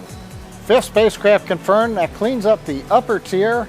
All 5 satellites deployed off of the upper half of the dispenser. We'll now begin deploying the lower 5 satellites. Again, a few will be in the field of view and a couple will not be. Yeah, awesome. We're seeing some new Discord members. Welcome, guys. Thank you. Please say hi, introduce yourself. So yeah, I can do that in realism overhaul, Roman. Yeah. So then, Joe Duffy, would you say that the competition boosts advancement? Absolutely, of course. Friendly competition is great. It's honestly, friendly competition isn't as good as like war competition. That's when things really get advancing, when you are worried about whether or not your nation's going to survive and be taken over by another nation. Then people really, get together and for better or worse, do really compete. I'd rather it be, I don't want it. I'm not going to say I want an alien invasion or a giant asteroid to threaten Earth, but that would at least collaborate all of Earth and we'd actually be able to really all work together on something. I don't want that. I'm just saying I'd rather that be the competition because I don't like humans killing each other. I think that's very archaic. 10 seconds away from deployment of the 6th satellite. You can see views of the engine. Now we're looking forward. I think we'll get a view of this one drifting through the field of view of the camera attached to the 2nd stage. It's also, there we go, another deployment. Spacecraft separation confirmed. A nice view. We're getting great views from the camera. data transmitted to us down through the Dubai ground station. We're passing over Africa, the Horn of Africa, heading our way up into the European Asian continent. Sweet. Yeah, that is awesome. But yeah, I'm not a big fan of people. One comment on the engine view right now, you can see at the edge there was that white puffy object at the end of one of the tubes. That is solid oxygen. There's still some oxygen left in the second stage of the Falcon 9, and in order to prepare the turbo pumps, keep them maintained, we purge and make sure that we drain out anything that's in the pump, and the oxygen as it comes out into space freezes, and so that is solid oxygen. That's a good reminder. There we go. That's the best explanation I've actually heard of. It's the purging of the turbo pump. That's awesome. This is why we listen, guys, because I like to learn these things. Yeah, so that's that big puff there you see on screen right here. Hopefully you guys, there we go. And yeah, so yeah, friendly competition, please. And yes, of course, I think it boosts advancements. And Kona. Loss of signal Malindi expected. I have not seen any launch disasters live. We have passed out of range of the Malindi Africa ground station. Still getting data through Dubai. Coming up in less than 10 seconds, deployment of satellite number 7. And I really don't think I want to. And there it goes. Spacecraft separation confirmed. Our avionics engineer confirming what we got to see with the great views off of the Falcon 9 looking forward. That is awesome. That is awesome. Love those views. No, I have never seen any launch disasters. I've had a lot of friends that witnessed the Antares launch blow up only like 15 seconds into flight at Wallops, Virginia in 14 or 15, 2015, I think. And that looked horrifying. Like actually, you know, you see these things on video and you're like, oh, that looks crazy. But then when you actually think about being only a few miles away, I think it would actually be almost traumatizing. It's a bit, you know, to see that much power, that much explosion, it just looks really scary. I don't want to see that. I want us all to succeed. Yeah, so that stuff is very scary. Liam Thompson says 2014, and you saw it. That's crazy. That's crazy. Yeah, I think it was October 2014, wasn't it? And Rob, hey, girlfriend is watching for the first time. She thinks it's boring. Your vids are great. Melbourne, Australia. It's 10:39 p.m. Okay, come on, Rob's girlfriend. I know this stuff might not look that exciting, but I do promise that we're about to see a lot more exciting missions. Watch the Falcon Heavy 10 mission. seconds to deployment of the 8th of 10 Iridium satellites. This one will be out of the field of view. Watch it straight through. Watch the replay of Falcon Heavy all the way through. You'll feel the excitement. You'll understand why it's so exciting. There goes that 8th deployment. We actually just saw a bit of the corner. Payload deploy confirmed. We have confirmation. Well I'd like to thank the second stage camera team for giving us an angle that let us see one that I don't think we've seen in the past. 2 satellites to go. There we go. 2 more to go. There we go. So, Dylan Ard, real quick, I need to mention our Discord is exclusive to Patreon supporters, so there is no public link. We do that, so we already have hundreds of people in the Discord channel. We want to keep the conversation very, clean and focused, and people that are committed to actually helping and keeping the community as amazing as it is. We, as it grows, we obviously get nervous about making sure that people are as committed and involved as all of us are. So it is exclusive. But Rob's girlfriend, watch Falcon Heavy, feel the excitement, get excited. That's still one of the most exciting launches definitely in the past 25, 30, 40 years, arguably.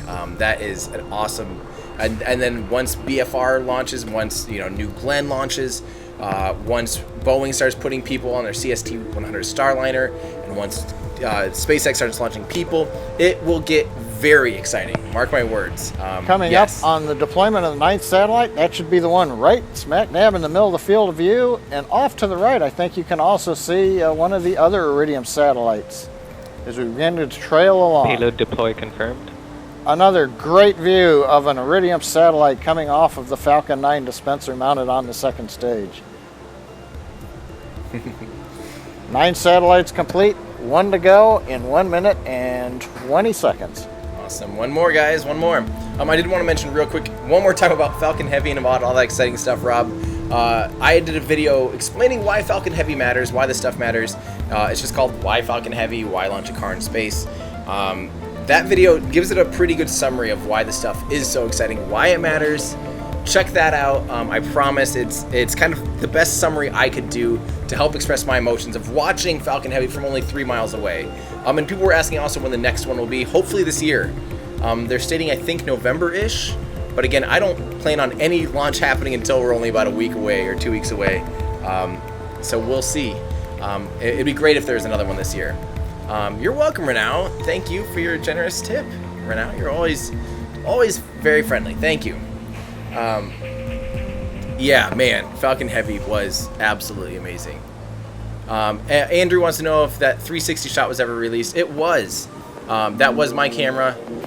It was an 8K camera. The camera was kind of disappointing. I'm glad I rented it instead of buying it because 360 cams just are not very good yet. Even in 8K resolution, it had realistically it had Coming up on the 10th and final Iridium satellite deployment.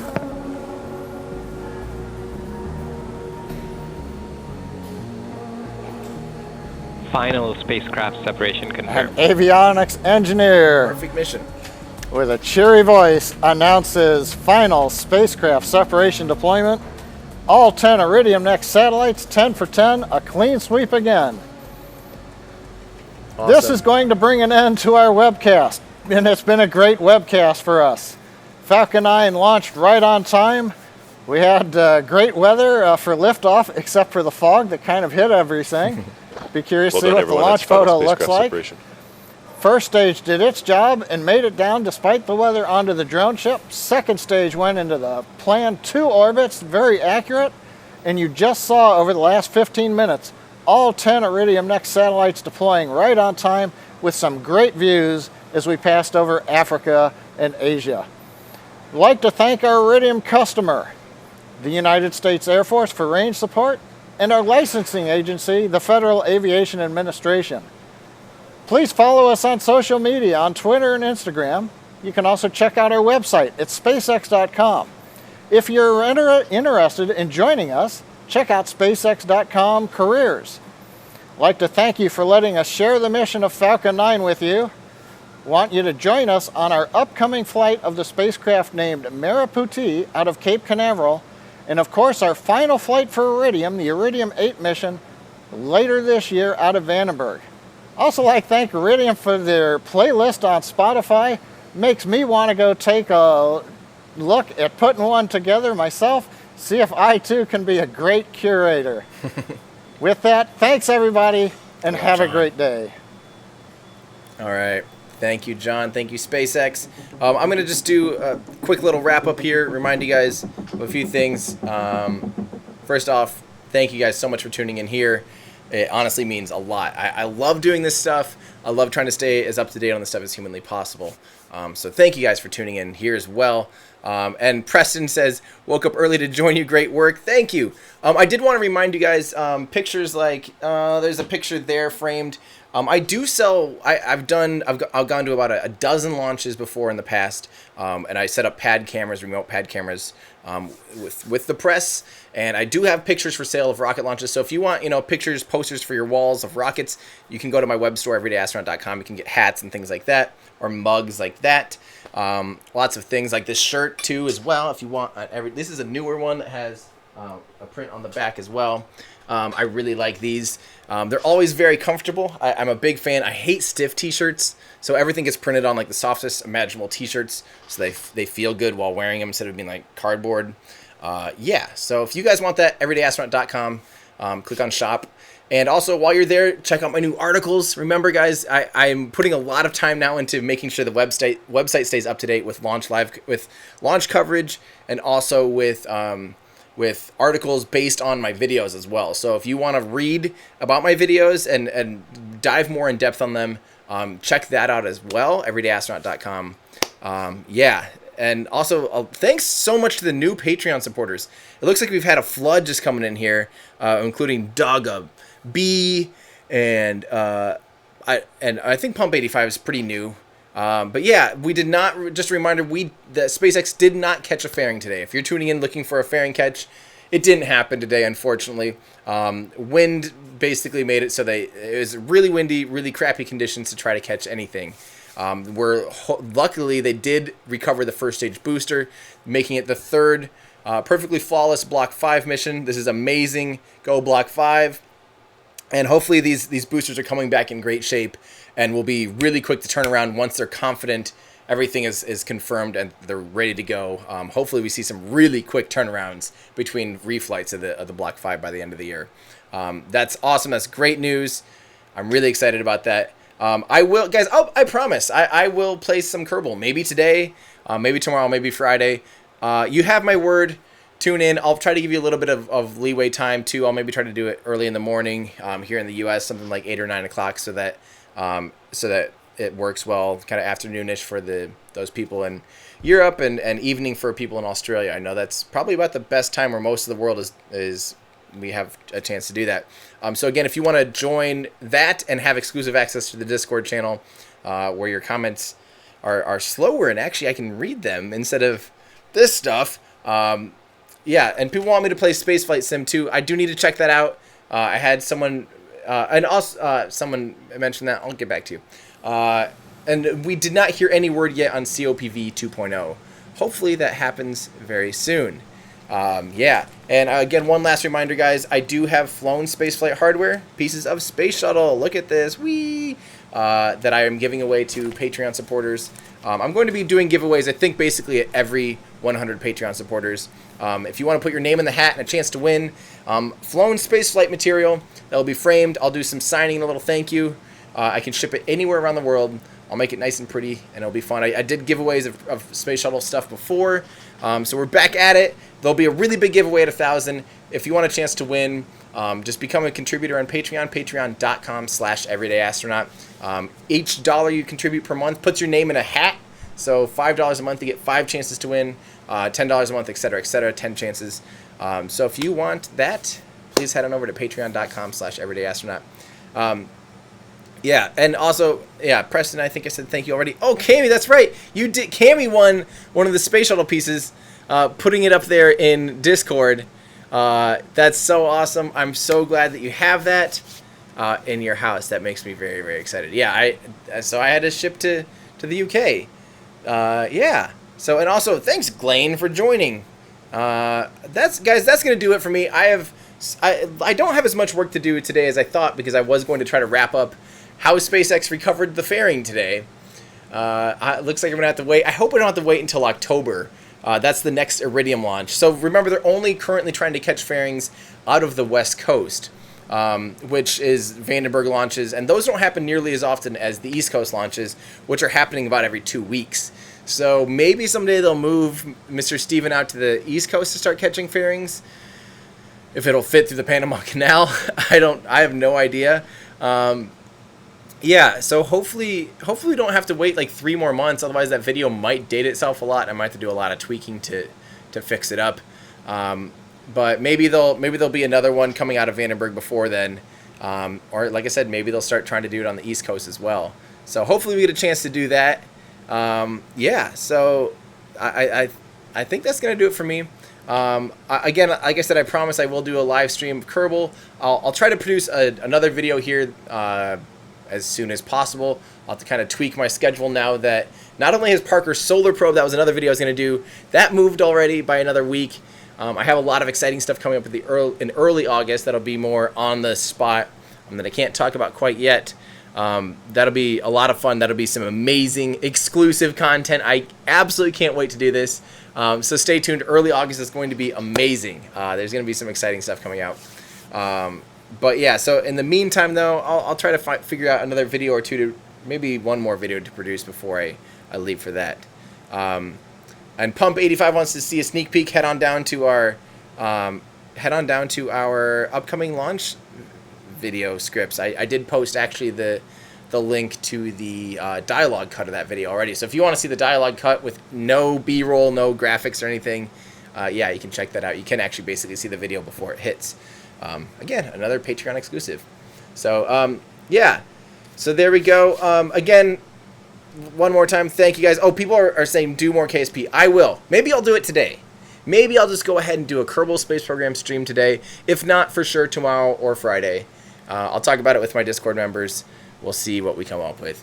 But that's going to do it for me, guys. Thank you so much for tuning in. Really, it honestly means so much. I've had a lot of fun. You guys are amazing. Thank you for being such a great, engaged audience and asking really, really good questions. It makes my job a lot more fun. So, do Polar Sarker... I always say Polar Sarker Probe. That's why I can't have nice things. Parker Solar Probe in KSP. I think that'd be a lot of fun. So, yeah. All right. That's going to do it for me. Again, check out my website, everydayastronaut.com, for space news. That's what I'm going to do. I'm going to get an article up about Iridium 7 here. That's going to be my work right now. And then maybe I'll stream. I don't know. If you want me to, let me know. And that's, yeah, I will put up a thing in YouTube, the community, and or on Twitter, asking what you want me to do in Kerbal Space Program. So, yep. Well, guys, that's going to do it for me. I'm Tim Dodd, the Everyday Astronaut, bringing space down to Earth for everyday people. Thank you so much for tuning in. Bye, guys.